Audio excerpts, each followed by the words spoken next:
Hi everyone, and welcome back to my channel. If you are new here, my name is Barbara, and if you enjoy farmhouse budget-friendly decor DIYs, I hope you'll consider hitting that subscribe button.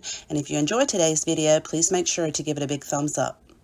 For this project, I am using one of these boxes. It's about 12 inches wide, 10 inches deep, and 6 inches tall. And I got this at Dollar General. Originally, it was $8, but I bought it at the end of spring, so it was 50% off, so I only paid $4 for it. And I began by removing the cardboard flower there on the front, as well as the Velcro that holds the cover together. And then I set that on a piece of wax paper to use later.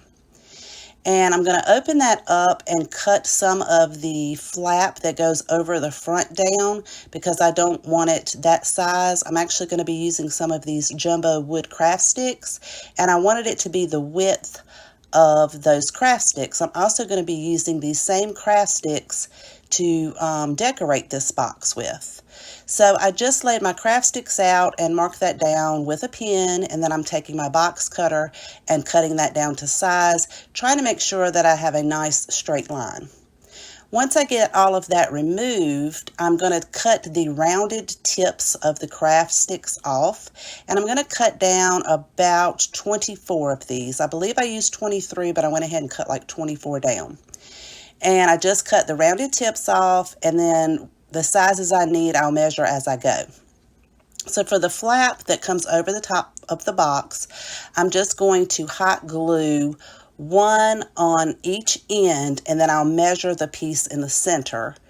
So I just butted that up to the end of the flap on each side, and then I take my crafter stick and just hold it up to one end, mark down where I need to cut it, and then I'll secure that down with hot glue as well. And I'm going to do this for the top as well as the tops on the sides and the bottom. So when I move to the side, this actually only takes 2 sticks rather than 3. You're actually going to use 1 full stick and then cut one of those sticks down. Again, I use the same method. I just hold it up to where that flap closes, and then I cut that down and secure that down with hot glue. So once that gets on there, you're going to have your nice straight edge at the top. You're going to put one on the bottom on each side, and this is how it looks with the top and the bottom. And you're also going to do that on the opposite side as well as the bottom in the front. So each side now has a top and a bottom with the crafter sticks. Then I measured to cut the crafter sticks down for the side, and I actually went ahead and cut 3 of those because I'm going to put 3 on each of the sides. I'm going to put 1 on each end and then 1 in the middle, so this will create our trunk. It'll look like a nice wooden trunk. So I just go ahead and glue my outside edges down, and then I just eyeballed it, but you could certainly measure to find the center and then glue your center stick down. And I'm going to do that for the opposite side as well. And I think this is it's really turning out quite cute as we go. So go ahead and put 3 on this side as well. And then for the front, I'm going to put 2 on the outside edges. But I'm going to open up my flap so I cut it down to the size when the top closes. You'll have enough room for the top to close. And put 1 on each outside edge, and then I'm actually going to put 2 in the front, so it's going to be sort of like thirds. So put it about 1/3 of the way over from one side, and then the other 1/3 of the way over from that side. I hope that makes sense. And then once I get all those wooden pieces down, I'm going to use my Fast Dry Premium Spackling. That I just love this stuff, but I want to go ahead and fill in all those nooks and crannies and crevices so it'll have a nice smooth finish. And this dries in about 10 to 15 minutes, and I will leave a link to that in my description box below if you're interested.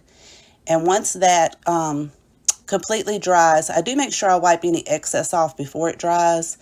I'll take some sandpaper and sand that down nice and smooth. I just wanted it to have a nice clean edge and a nice smooth finish. And I just used some sandpaper out of a package from Dollar Tree. I believe it was 80 grit. So I just sanded that down on all those sides and made it nice and smooth. And this is how each of the sides look as well as the front. So now I'm going to paint it in my Waverly chalk paint in white. And I wanted to keep the inside of it this beautiful teal and white color, but I wanted to go ahead and cover up the pink on the inside ledge. So I go ahead and paint that very carefully, trying not to mess any of the teal and white up. The little inside pieces, and I give that 2 coats, as well as I go ahead and paint the entire outside of this mini trunk with 2 coats of my Waverly chalk paint in white. And then I set that to the side, make sure it's completely dry. Now that it's dry, this is how it looks on the inside. And then I have painted the top, the flap that comes over and closes in the front, as well as the sides, and I went ahead and painted the bottom as well because the bottom was a teal color. So now that I have it all painted, it is time to, these pieces that I saved for the Velcro pieces, they did not want to keep that flap closed the way I wanted it to. So I do end up going in and putting something different, and I'll show you that in just a little while what I did. But to create the decorative handles for this trunk, I'm using 4 of the tumbling tower pieces, 4 wooden beads that I already had on hand, and some floral wire from Dollar Tree that I already had on hand as well. These are just going to be decorative pieces. I would not pick this up by the handles because the floral wire, it bends pretty easily, and I certainly would not pick this up by the handles. It's just for pretties. It's just to make it look a little bit more realistic. So I just glued 2 of the tumbling tower pieces together, cut the length of floral wire that I wanted, and then I placed the bead on one end, and then I just took my tool and just bent it straight out to the size that I just bent it right on out, and then I do the opposite side. And the reason I place the bead on there and bend it out is so that it will have the same distance on each side. And then I make sure that it's lined up, and like I said, this floral wire is pretty bendable, so you can adjust it and make sure it's nice and straight the way you want it instead of curved out. And then I cut the excess off, and then I tried to glue the bead on there, but I found that it works so much better if once you cut your excess off, if you actually just remove the bead, put the glue on the wire, and then place the bead on top of that, and then it'll stay. And then once I get the bead in place, I'm going to glue the back side of those beads to the tumbling tower piece so it looks like a cute little handle. And then I'm going to do that for the other pieces as well. So I just made sure that I tried to get my floral wire about the same length so that the handles would be about the same size, so you wouldn't have one a lot longer or wider than the other. Again, same process, just put the bead on there. And if you don't have any of these tools, you could just use pliers, but I am using, it's like a little mini plier and some mini wire cutters to cut this. But like I said, it's pretty bendable. I mean, you could bend it over by hand. I'm not quite sure. I just went ahead and used my little tool so I could make sure it was nice and straight, and then cut those excess pieces off, and then put the glue on the wire and put the beads back on there. Now these beads came in an assorted pack from Walmart. It was probably 100 in there, and these are just some small little beads that have little like grooves in it. So once I get those attached, I'm going to take one of my crafters, well, more than one, but I'm going to take some of my crafter sticks and cut down 12 small pieces, roughly the same size. I didn't measure them, I just eyeballed them, but they're going to become our hinges. And then I'm using this small dowel that came out of an assorted pack from Walmart, another tumbling tower piece, to create the handle for the front of the trunk. And I'm just going to cut that dowel down slightly smaller than that tower piece. And then I'm going to secure that to the center on top of the tower piece with hot glue. But before I do that, I'm going to sand it down nice and smooth and try to round those ends off so it looks like a nice handle. And once I secure that down with the hot glue, I'm going to set it to the side and let that glue set up. So these 12 pieces that I was talking about, these are going to become like the corner hinges of the trunk. And I just cut one down to size and then kind of cut all the rest just to match that one.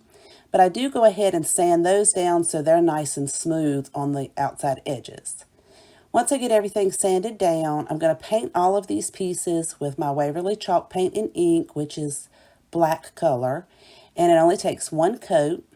And once that has completely dried, this is how they look.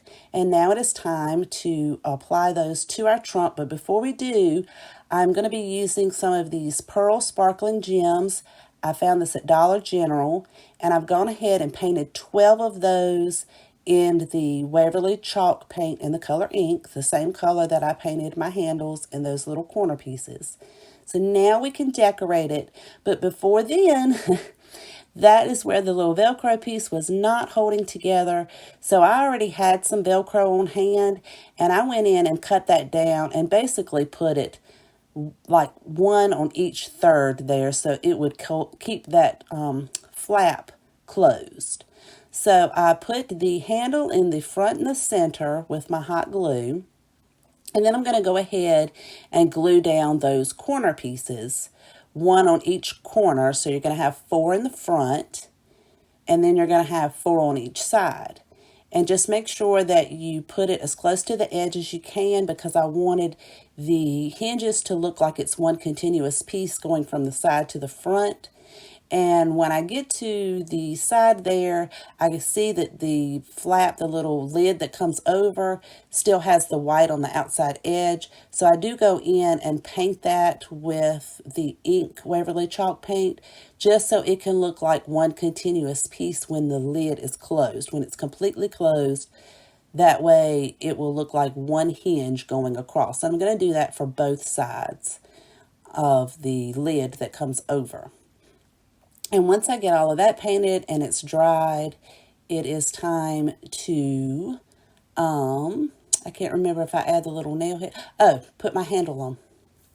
So, no, I'm going to put my nail heads on. I'm sorry, you guys, got ahead of myself. So I'm putting my little stickers on.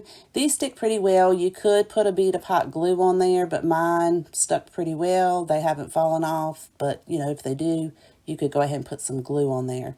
And these are going to look like nail heads on your hinges. And then I'm going to put my handle on the side. And I'm just going to center that up and put that down with some hot glue. And I'm going to put my nail heads on the opposite side and the front as well. And you can bend those little handles out if they're a little too close to the trunk. You could just pull those out. And once I get my nail heads in place and my handle, this trunk will be complete. And I think it's absolutely adorable. Let me know in the comments below if you like how this project turned out.